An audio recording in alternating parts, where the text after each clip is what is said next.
안녕하세요. 지방에 거주 중인 20대 후반 남자입니다. 얼마 전 저에게 일어났던 일을 썰로 풀어볼까 합니다. 저는 원래 군대 들어가기 전 남들처럼 대학에서 공부를 하고 있었습니다. 남자들은 대학 다니다가 군대를 가게 되면 대부분 1학년까지 마치고 가든지 아니면 2학년 1학기까지 하고 가잖아요. 근데 저는 그렇게 했다간 제대 후에 다시 공부하려면 힘들 것 같아서 미룰 수 있을 만큼 많이 미뤘습니다. 그러다가 CC였던 여자친구와 헤어지게 되었고 이런저런 말들이 많이 나왔어요.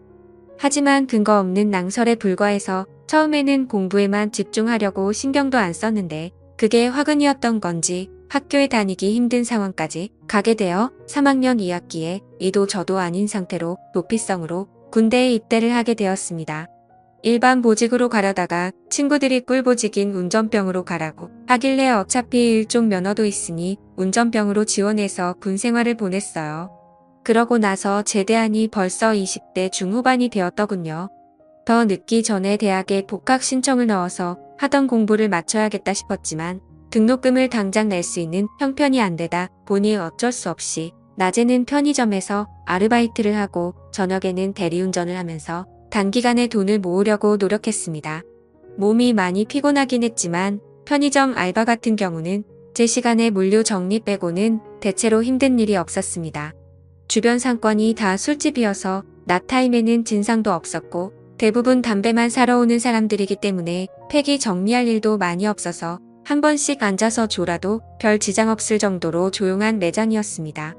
그리고 원래 대리운전 말고 저녁에도 레스토랑이나 카페 같은 곳에서 알바를 하려고 했었는데 생각해보니 운전도 할 줄 알고 운전병으로 있었던 걸 써먹고 싶기도 해서 친구들에게 물어보니 대리운전을 하라고 해서 하게 됐습니다. 막상 해보니 꽤 수입이 쏠쏠하더라고요. 평균적으로 시간당 4콜 정도 잡는데 1콜당 1만 5천 원 정도 가져가다 보니 하루 평균 10만 원은 기본으로 챙겨갔습니다. 대신 가끔 진상들이 아이도 어린데 이딴 거 한다면서 너 같은 애들 때문에 나라 경제가 이 모양이다 등의 시비를 걸어서 그런 걸 참는 게 힘들었지만 그 외에는 다 할만했습니다. 아들 같다면서 고생한다고 팁 주시는 분들도 계셨고 삶에 대한 좋은 말씀을 해주시는 분들도 계셨으니까요. 그리고 먼 곳으로 떨어져도 어플 사용해서 콜 나오면 저희 집 앞까지 1,500원에서 3,500원만 주면 데려다줘서 괜찮았습니다. 그렇게 등록금을 위해 밤낮 없이 열심히 돈을 벌고 있던 와중에 한 사모님을 만나게 되었습니다. 그날도 어김없이 콜을 받고 손님이 계신 곳으로 갔습니다. 앞에 도착하니 기품 있어 보이는 아줌마가 딱 서서 기다리고 계시더라고요. 가방도 프라다, 신발도 뭔지 모르겠지만 일단 명품 같아 보였어요. 그래서 그 사모님이 자기 차 어디에 있으니 풀고 오라고 하시길래 차 키 받아서 가는데 몸에 명품 걸친 것처럼 차도 그냥 보통 차가 아니라 벤츠를 타고 다니시더라고요. 외제차를 한두 번 몰아보긴 했지만 어쩐지 손이 떨려서 평소보다 더 조심히 차를 몰고 나왔습니다. 그 뒤 그 사모님을 태우고 댁으로 가고 있는데 저한테 몇 살이냐, 왜 일하냐 등등 질문을 하기 시작했어요.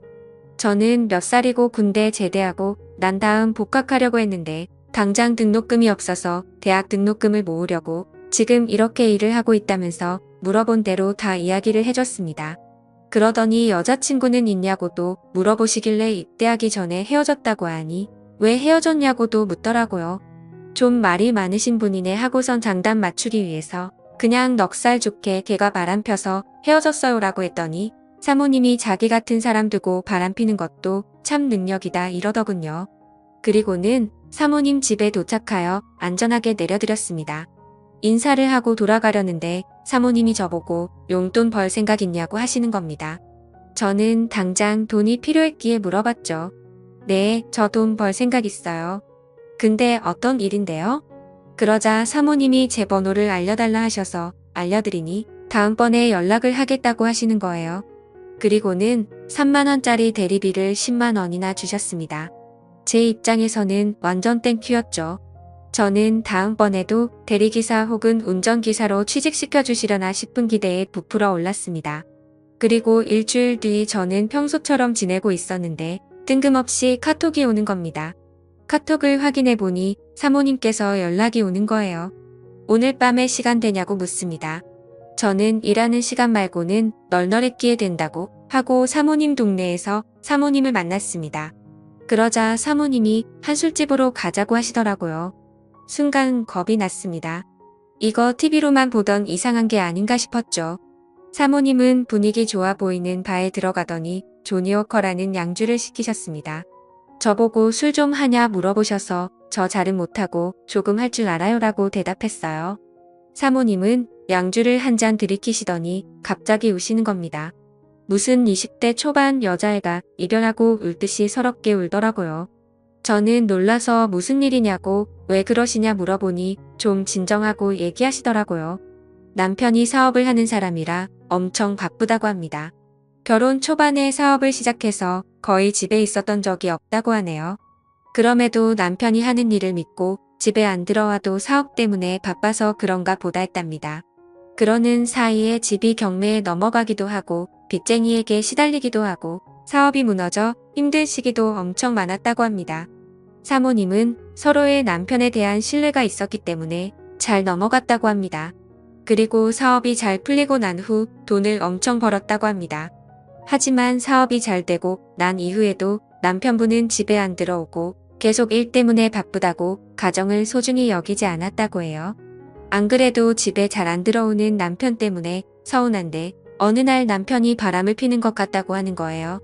뭐 때문에 그렇게 느꼈냐 여쭤보니 남편 셔츠에서 파운데이션 색깔이 흐릿하게 보이더랍니다. 사모님은 남편 때문에 마음이 지칠 대로 지친 상태였기에 주저없이 남편분의 핸드폰을 열어봤다고 합니다. 거기서 남편분은 웬 20대 젊은 여자랑 사랑 놀이를 하고 있었다고 해요. 만나서 데이트하고 명품백과 옷도 사주고 그 사실을 확인한 지 얼마 안 됐다고 하십니다. 그러곤 저한테 얘기 들어줘서 고맙다고 30만 원을 주시더라고요. 자기는 그냥 자신이랑 아무 관계없는 타인에게 자기 속내를 좀 털어놓고 싶었다고 합니다. 남편 얼굴에 먹칠하기 싫어서 주위에 힘든 티도 못 내고 그냥 한참 어린 저한테 속 이야기를 하고 싶다고 하시네요. 제가 또 들으면서 리액션이 좋습니다. 사모님 힘든 마음에 같이 공감해드리고 사모님 편을 많이 들어줬죠. 저는 그냥 얘기만 들어드리고 30만 원을 받았습니다.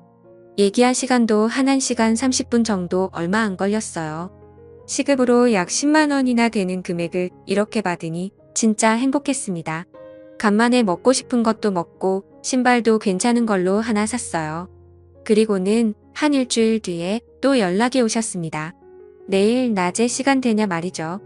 저는 당연히 된다고 했고 다음 날 사모님을 만났습니다.